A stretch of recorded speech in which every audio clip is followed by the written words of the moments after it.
Senators, join me today as I rise to commemorate the life of Sherman Oaks Neighborhood Council member Ron Ziff. Ron was born on February 12, 1937 and passed away on April 13, 2020 from complications relating to COVID. Ron had lived in Sherman Oaks since 1963. He was on the Neighborhood Council for over 10 years. After his term as council president, Ron later served as chair of the Planning and Land Use Committee of the Neighborhood Council. Many people care, but Ron was always one of those who would turn his passion into action. If we had a chance meeting with Ron, we knew he would bring his charts and handouts and PowerPoint presentations. He cared deeply about transportation and the quality of life in Sherman Oaks. Ron was committed to serving his community, and we know that Sherman Oaks will miss him. Senators, I rise to say a few words today about Mr. Los Angeles, Tom LaBonge. Tom was a titan of our Southern California community who died on January 7th at the young age of 67. Tom was certainly a force of nature, bringing his unbridled charisma and intelligence to bear on a host of projects for Los Angeles. Our beloved city beat deep in his heart, and the city was full of love for him. Tom was the seventh of 8 boys born in Silver Lake neighborhood in 1953. He was a 40-year veteran of Los Angeles politics, starting out with the great councilman John Ferraro, for whom he worked for 15 years, and whose seat he went on to hold for another 15 years. At his core, he was an incredibly decent man who wanted to truly connect with each and every member of his community. He embodied about what's best in public service, and that will be his legacy. He loved history, he loved Los Angeles history and California history. He is survived by his wife Bridget, his 2 sons, and 5 of his brothers. Senators, it is with a heavy heart that I rise today to commemorate the life of an incredible philanthropist and community advocate, Ruth Moss. Ruth was a dear friend.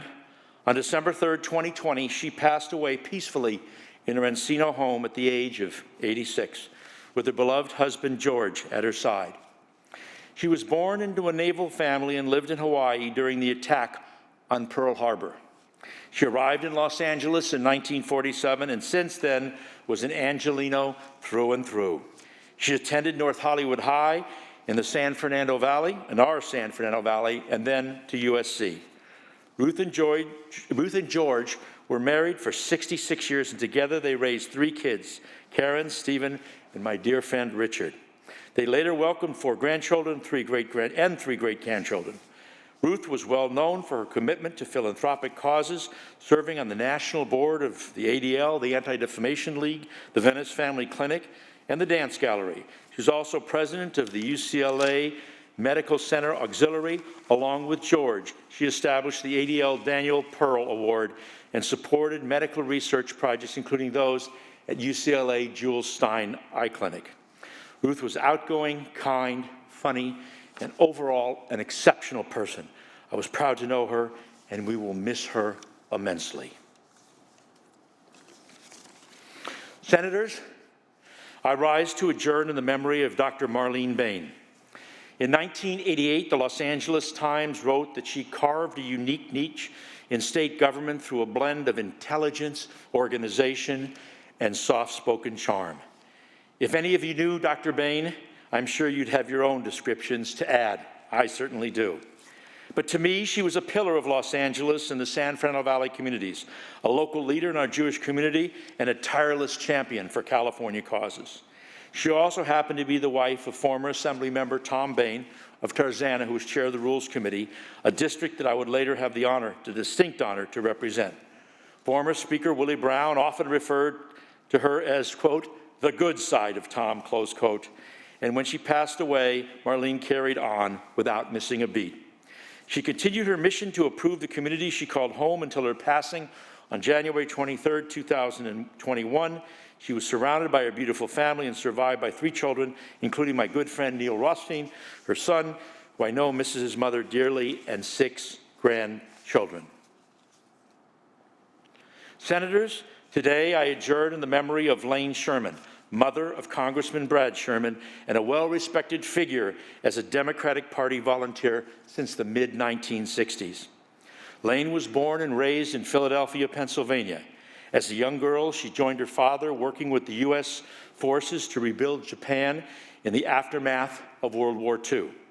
She graduated from UCLA and built a life with her college sweetheart, Maurice Sherman, in Monterey Park. When Maurice passed away in the 1980s, Lane moved to Porter Ranch in our beloved San Fernando Valley. She was an avid volunteer, a donor to Jewish causes and progressive causes. For 30 years, she was a stalwart supporter of her son and in his own political campaigns, many of which I am certain he would not have won without his mother's hard work. Lane passed peacefully on October 11, 2020, at the age of 91 in Reseda. She's survived by her son, Congressman Brad Sherman, her daughter Audrey, 6 grandchildren, 3 great-grandchildren, and even one great-great-granddaughter. Senators, on July 20th, 2020, the San Fernando Valley lost one of its greatest champions, Hal Burnson, a former LA City Council member and perhaps one of the most potent forces for progress in our community. Passed last summer at the age of 89. He left a legacy that we will remember in the Valley for generations. Hal was dubbed as Mr. Earthquake for his tenacious approach to seismic safety throughout the city of Los Angeles and organizing the city's first international earthquake conference.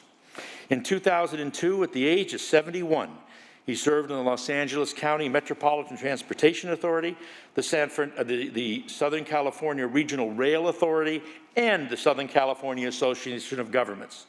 At the end of that year, he was presented with the Julian C. Dixon Award, a dear friend of mine, for his transformative and visionary work in transportation. Hal's contributions to Los Angeles and the San Fernando Valley could fill volumes, and I want his friends and his family and my colleagues to know that for his work, we are forever grateful. Senators, please join me in adjourning in the memory of Felipe B. Fuentes, who passed away on September 12, 2020. All of us know his grandson, who previously served in the Assembly, but Fuentes Sr. started his extraordinary journey when he was born in Mexico on February 12, 1926. He was the second son of 15 children. At a very young age, he worked in the fields and attended to animals and crops. And by 1951, Felipe arrived in the northeast San Fernando Valley and began to settle in the community of Pacoima. He worked for the Laborers Union and helped build the VA hospital in North Hills, the Palmdale Airport, and installations of the sewer systems across the San Fernando Valley. In 1958, Mr. Fuentes began to work on a new construction project at General Motors plant, where he worked for 30 years, assembling and inspecting cars. Felipe was an active citizen and participated in the election of several local elected officials, my dear friend Congressman Tony Cardenas, our new United States Senator Alex Padilla, and his own grandson, as I said, former state assemblyman and city council member Felipe Fuentes. His daughter Yolanda Fuentes is an outstanding public servant and a close friend that shares his legacy with honor and respect. He's survived by his wife of 53 years, Josefina, his kids, and over 20 grand and great-grandchildren. Senators, today I adjourn in the memory of Albert Sweet. Albert was known for breathing life into older buildings by turning them into creative offices that have since served as homes to numerous high-profile companies. He partnered with my dear friend, Craig Darian, ahead of the Hollywood Renaissance, and managed properties under the Hollywood-based Occidental Entertainment Group holdings that have serviced every major studio network in the entertainment industry. Albert was also a kind philanthropist. His endeavors focused on veterans, kids, biotechnology, and other vulnerable communities in need. Countless organizations have honored him for his civic and humanitarian efforts. He was a hero of Hollywood in 2012, and in 2014 he received his honorary doctorate degree from Technion University, which is in Israel. His memory will live on as an incredible mark are best reflected in his commitments to humanitarian causes that affected people of all backgrounds and faiths. Thank you.